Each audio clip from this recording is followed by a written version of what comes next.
Good morning. Post meditation video day 13. Been 13 days since I've started these, since I've been to the Kyle Cease event and made this commitment to do a video a day for 30 days with the thought in my mind I want to go 90, but I'm afraid to commit to 90, so I'm just going to say 30. Today's meditation was really good. I closed my eyes, went right into my meditation after waking up, and immediately tears just started to flow. And I noticed that I instantly wanted to go in and figure out, why am I crying? And I know that every time I do that, then I'm going to get out of my heart and get into my head, because I go into analyzing. I go in trying to figure it out, trying to fix it, because if we figure it out, if we understand it, then we can fix it and make it better. And I didn't. I stayed in it and decided to just be in it and to just cry. And so much came up. It was so beautiful. I don't know how long I cried for, but I just let the tears come. I let them flow. And after the tears started to settle and I got into allowing more of the thoughts and more feelings to come up, my realization was that how big my heart is and how affected I am by everything around me, and how desperately I long to feel and be loved, and to be seen and to be heard. At the same time, I hide. And I realize all the areas in my life that I do this. A couple of things that happened yesterday that brought this up were, I'm listening to Mel Robbins' Kick-Ass, great audiobook on her just doing some live life coaching sessions. And one of the life coaching sessions that she's doing is doing with this woman who is struggling with weight loss. And she's really hard, like she really is super direct. And I love that because that just speaks to me. And, the thing that was talked about is how, there's this misconception or this belief or this saying that people that are really heavy or overweight, it's a way of hiding because they don't really want to be seen. And it's like that was this program that this woman was running on. And what was really interesting is, Mel challenged her and said, I don't think that's what it is. I think that you're dying to be seen. And when she said that, it just struck my heart, because it was me. It was my truth. It was how I go through my life, and I do all of these things because I want to be seen. Right? I'm the youngest of 13 children, and it's like the loudest one got attention. You don't get attention when you're in a family like that. You don't get, this undivided attention where somebody pays attention to just you. And I noticed that I became a little entertainer. I used to do puppet shows for my family. I used to, I learned to be very loud. And then as I went through school, I was really, I tried on all these different personalities of, I want you to see me, I want you to see me. And then at the same time, I wanted to hide. I didn't want anybody to see me, because then if they saw me, they might judge me.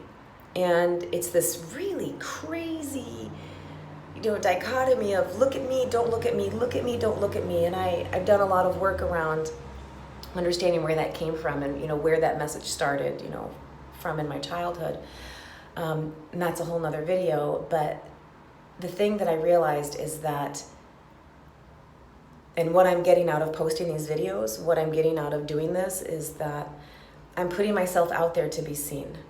And it's scary. And it's, being vulnerable is really hard. It's like I have created this person that I am presenting to the world, and now I'm trying to go into my heart and become the person that's inside there, and where is it the same and where is it different? And it's just really fascinating to have that come up and to have that aha come up. The other thing that happened yesterday that I think brought a lot of this up is I was walking on the beach with my girlfriend, and we were talking about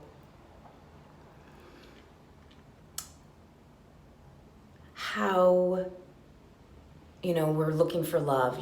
She's in the dating world, and soon I'll be back into the dating world, and what it is that we want, the kind of love or kind of attention that we want. And I was talking about how I feel like all through my life, I'm always searching after things, the guy that doesn't like me, right? Like all through high school, I liked the guy who didn't care, didn't give two craps about me. And then the ones who adored me and thought that, oh, whatever, I dismissed, right?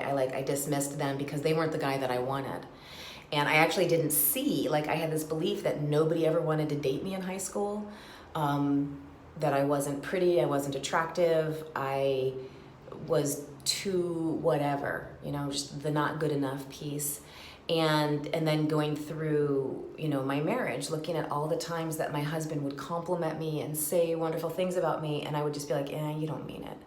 And part of that is because being in an emotionally abusive relationship, when somebody says something nice and then they say something terrible and mean, we hang on to the thing that's terrible and mean, but that doesn't dismiss all of the nice things that were said to me, that maybe those were true too. But I didn't hold on to those ones. I held on to the really crappy stuff. And then I just noticed all these different times, because something that she said to me, my friend, and she just looked at me and she's like,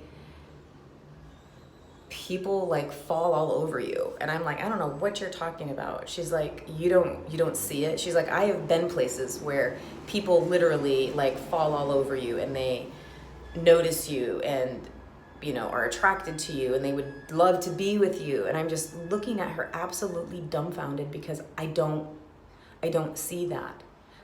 I really don't see that, because I've been so programmed in my brain to not see and accept the love that's given to me. I dismiss it. It's not genuine. So that's the thing. It's if I go out and I go dancing, or if I go to any event, and a guy comes up and talks to me, I dismiss it as he's just a guy, and he talks to any girl, he's just looking for any girl.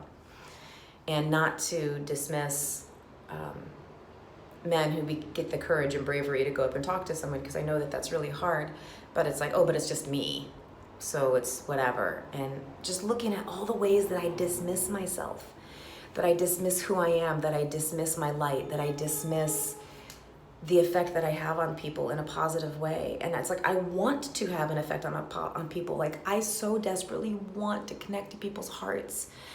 I want to be able to leave a conversation and have made an impact that leads them closer to their heart, and leads me closer to my heart, and connects our hearts in a way that we see something bigger and deeper and more meaningful than just a simple interaction. And I feel like that about everybody.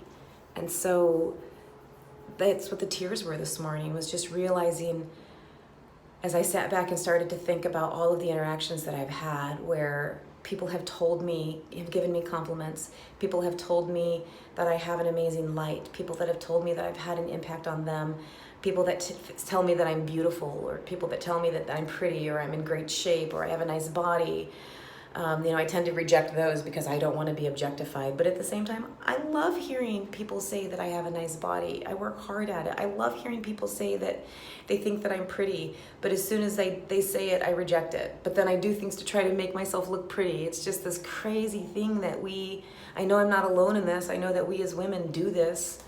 Look at me, don't look at me. Look at me, don't look at me. And I think it's because when you look at me, the thing I want you to remember about me is my love, my light, my inspiration, that my heart is so big and I care about everybody, and I care about who you are in your heart, and how you feel, and what you think, and how you interact in the world. I really do. And that's what I want people to know about me. And if people come through me because of my physical appearance to see that, then I think that's a good thing, not a bad thing. And that's what I came to in my meditation this morning. So the other cool idea that I came up with was, I think about how often I make eye contact. And anytime I make eye contact, I look away. you know, it's not polite to have eye contact. You know, if you notice when you stare at a baby, the reason I love looking at little kids is little kids will look right at you and they will hold eye contact. And you have this whole nonverbal conversation of admiration and love and adoring, you know, this openness. But then there comes a time where we just stop making eye contact with adults. It's like we start to turn away. And there's so many times when I love to stare at people and I love to look at people because I'm so curious about them and I'm just, you know, trying to connect. And I notice that when I'm out and about and somebody makes eye contact with me, I will hold it for a moment and then they will look away or I will look away. And I thought, you know, the thing that I want to do, and I'm going to try this today, is anytime somebody makes eye contact with me, I'm not going to look away.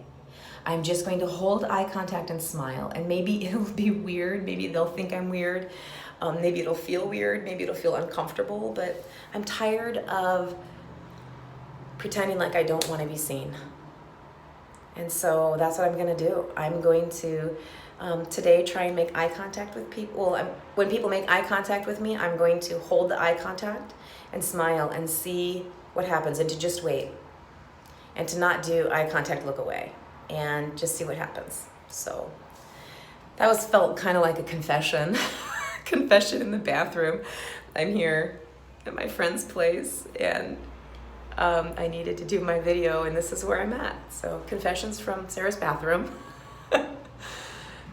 which that led me to a whole nother idea of what I might do with my radio show, because I think that we all want to be seen and we all want to be heard and we all want to be witnessed and we all want to have an opportunity to be vulnerable. So there is my big aha, and thank you for watching, and I hope this makes you connect to your heart.